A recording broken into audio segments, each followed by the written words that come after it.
ಭಾರತದ ವಿಕಾಸಗೊಳ್ತಿರೋ large cap ಕಂಪನಿಗಳಲ್ಲಿ ಆಸಕ್ತಿನ ಪ್ರಸ್ತುತಪಡಿಸುತ್ತಿದ್ದೇವೆ ICICI Prudential Nifty next 50 index fund. Nifty 50 ಕಂಪನಿಗಳ ನಂತರ ಮುಂದಿನ ಸಾಲಿನಲ್ಲಿರೋ ಕಂಪನಿಗಳಲ್ಲಿ ಹೂಡಿಕೆ ಮಾಡೋದಕ್ಕೆ ಇದು ಸರಳ ಮಾರ್ಗ. ಈ index fund Nifty next 50 index ಗಳನ್ನ ಟ್ರ್ಯಾಕ್ ಮಾಡುತ್ತೆ. ಇದು ನಿಫ್ಟಿ 100 ಯೂನಿವರ್ಸ್ ನಿಂದ ಮಾರ್ಕೆಟ್ ಕ್ಯಾಪಿಟಲೈಸೇಷನ್ ಮೂಲಕ 51ರಿಂದ 100ನೇ ಸ್ಥಾನದಲ್ಲಿರೋ 50 ಕಂಪನಿಗಳನ್ನ ಒಳಗೊಂಡಿದೆ. ಈ ಯೋಜನೆಯು ಅದೇ ಷೇರುಗಳಲ್ಲಿ ಮತ್ತೆ ಇಂಡೆಕ್ಸ್ನಂತೆಯೇ ಅದೇ ಅನುಪಾತದಲ್ಲಿ ಹೂಡಿಕೆ ಮಾಡುತ್ತೆ. ಟ್ರ್ಯಾಕಿಂಗ್ ದೋಷಕ್ಕೆ ಒಳಪಟ್ಟು ಅದರ ಕಾರ್ಯಕ್ಷಮತೆನ ಸಾಧ್ಯವಾದಷ್ಟು ಹತ್ತಿರದಿಂದ ಪ್ರತಿಬಿಂಬಿಸೋ ಗುರಿ ಹೊಂದಿದೆ. ಹಾಗಾದ್ರೆ ಈ ಯೋಜನೆ ಏಕೆ?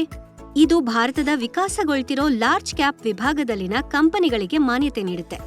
ವೈಯಕ್ತಿಕ ಸ್ಟಾಕ್ಗಳನ್ನ ಆಯ್ಕೆ ಮಾಡೋ ಅಥವಾ ಟ್ರ್ಯಾಕ್ ಮಾಡೋ ಅಗತ್ಯ ಇಲ್ಲ.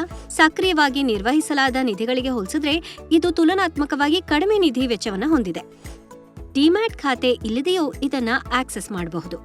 ಈ ಯೋಜನೆಯು 5 ವರ್ಷಗಳು ಮತ್ತು ಅದಕ್ಕಿಂತ ಹೆಚ್ಚಿನ ಅವಧಿಯ ಶಿಫಾರಸು ಮಾಡಲಾದ ಹೂಡಿಕೆ ಅವಧಿಯೊಂದಿಗೆ ದೀರ್ಘಾವಧಿಯ ಬೆಳವಣಿಗೆಯ ಸಾಮರ್ಥ್ಯನ ಹೊಂದಿರೋ ಉದಯೋನ್ಮುಖ ದೊಡ್ಡ ಕ್ಯಾಪ್ ಕಂಪನಿಗಳಲ್ಲಿ ಹೂಡಿಕೆ ಮಾಡೋಕೆ ಬಯಸೋ ಹೂಡಿಕೆದಾರರಿಗೆ. ಸಂಕ್ಷಿಪ್ತವಾಗಿ ಹೇಳೋದಾದ್ರೆ ಈ ಫಂಡ್ನ ಕೆಲವು ಪ್ರಮುಖ ಲಕ್ಷಣಗಳು ಇಲ್ಲಿವೆ. ಸೊ ನೀವು ನಾಳೆಯ ಸಂಭಾವ್ಯ ಬ್ಲೂ ಚಿಪ್ಗಳಲ್ಲಿ ಸುಲಭವಾಗಿ ಮತ್ತೆ ಸ್ಪಷ್ಟತೆಯೊಂದಿಗೆ ಹೂಡಿಕೆ ಮಾಡಲು ಬಯಸಿದ್ರೆ ICICI Prudential Nifty next 50 index fund ನಿಮ್ಮ ಪೋರ್ಟ್ಫೋಲಿಯೋಗೆ ಸರಿಯಾಗಿ ಹೊಂದ್ಕೊಳ್ಬಹುದು.